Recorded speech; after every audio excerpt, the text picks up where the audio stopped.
Good morning. It is a Tuesday for me. My hair's wet because I showered this morning. All right, we are going on chapter 30. Let me get a drink because I just recorded something else.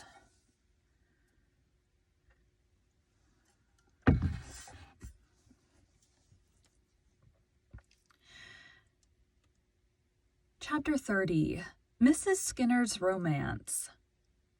Anne stepped off the train at Valley Road Station and looked about to see if anyone had come to meet her. She was to board with a certain Miss Janet Sweet, but she saw no one who answered in the least to her preconception of the lady, as formed from Esther's letter. The only person in sight was an elderly woman, sitting in a wagon with mail bags piled around her. 200 would have been a charitable guess at her weight. Her face was as round and red as a harvest moon, and almost as featureless. She wore a tight black cashmere dress, made in the fashion of 10 years ago. A little dusty black straw hat trimmed with bows of yellow ribbon and faded black lace mitts. "Here you," she called, waving her whip at Anne. "Are you the new Valley Road school, ma'am?" "Yes." "Well, I thought so.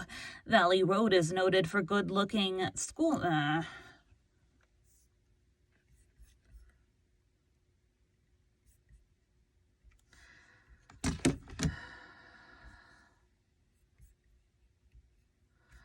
It was the same, elderly voice for...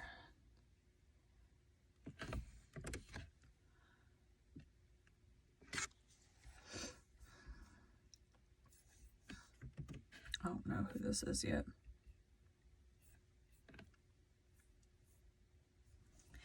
"So..."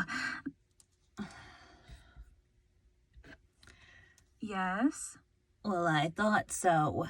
Valley Road is noted for its good-looking spool ma'ams." "Spool?" God. "Yes?" "Well, I thought so.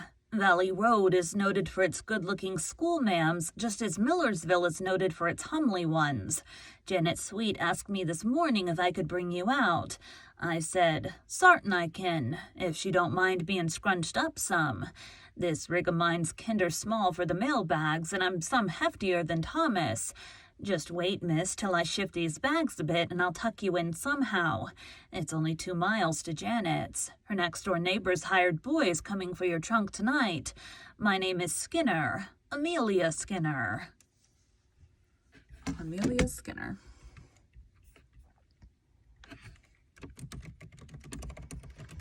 Okay. "Skinner." Anne was eventually tucked in, exchanging amused smiles with herself during the process. "Jugalong, black mare," commanded Mrs. Skinner, gathering up the reins in her pudgy hands.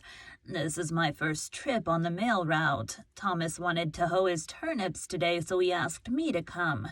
So I just sat down and took a standing-up snack and started. I sorta like it. Of course, it's rather tedious. Part of the time I sits and thinks, and the rest I just sits. Jog along, black mare.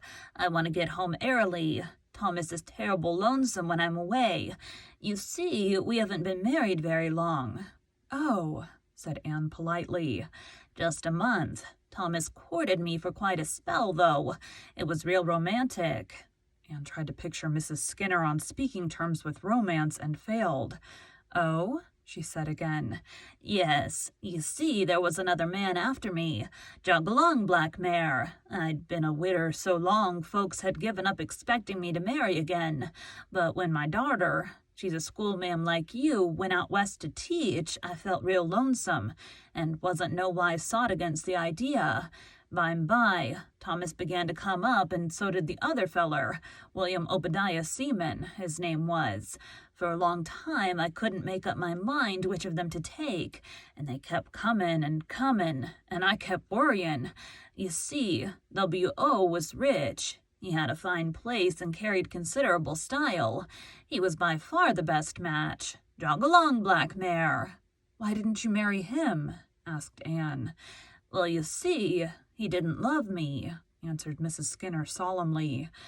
Anne opened her eyes widely and looked at Mrs. Skinner, but there was not a glint of humor on that lady's face. Evidently Mrs. Skinner saw nothing amusing in her own case. He'd been a widder man for 3 years, and his sister kept house for him. Then she got married, and he just wanted someone to look after his house. It was worth looking after, too, mind you that.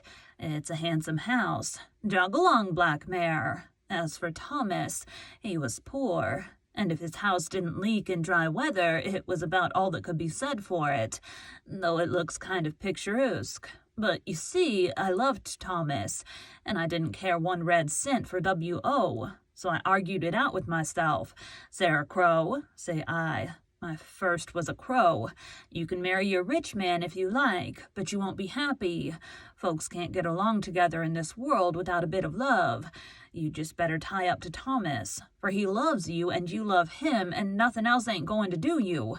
Jog along, Black Mare. So I told Thomas I'd take him. All the time I was getting ready, I never dared drive past W.O.'s place for fear the sight of that fine house of his would put me in the swithers again. But now I never think of it at all, and I'm just that comfortable and happy with Thomas. Jog along, Black Mare. How did William Obadiah take it? Queried Anne.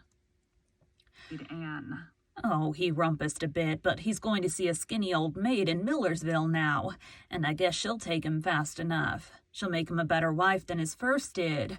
W.O. never wanted to marry her. He just asked her to marry him 'cause his father wanted him to, never dreaming but that she'd say no. But mind you, she said yes. There was a predicament for you. But there was a predicament for you. Jog along, Black Mare. She was a great housekeeper, but most awful mean. She wore the same bonnet for 18 years. Then she got a new one, and W.O. met her on the road and didn't know her. Jog along, Black Mare. I feel that I'd a narrower escape. I might have married him and been... I might have married him and been most awful miserable, like my poor cousin, Jane Ann. Jane Ann married a rich man she didn't care anything about, and she hasn't the life of a dog. She come to see me last week and says she, Sarah Skinner, I envy you. I'd rather live in a little hut on the side of the road with the man I was fond of than in my big house with the one I've got.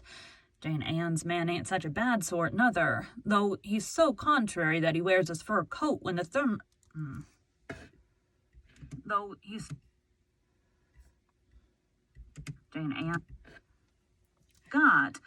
Jane Ann's man ain't such a bad sort, nother, though he's so contrary that he wears his fur coat when the thermometer's at 90.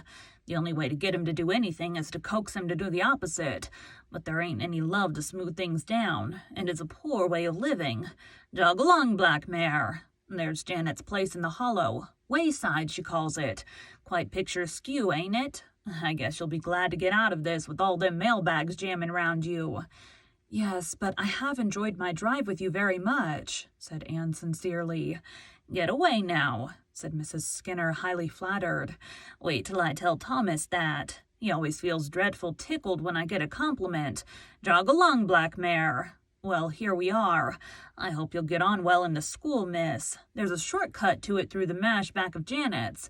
If you take that way, be awful keerful. If you once got stuck in that black mud, you'd be sucked right down and never seen or heard tell of again till the day of judgment, like Adam Palmer's cow. Jog along, Black Mare. Okay. Save, start, new, this, do. Thanks, guys.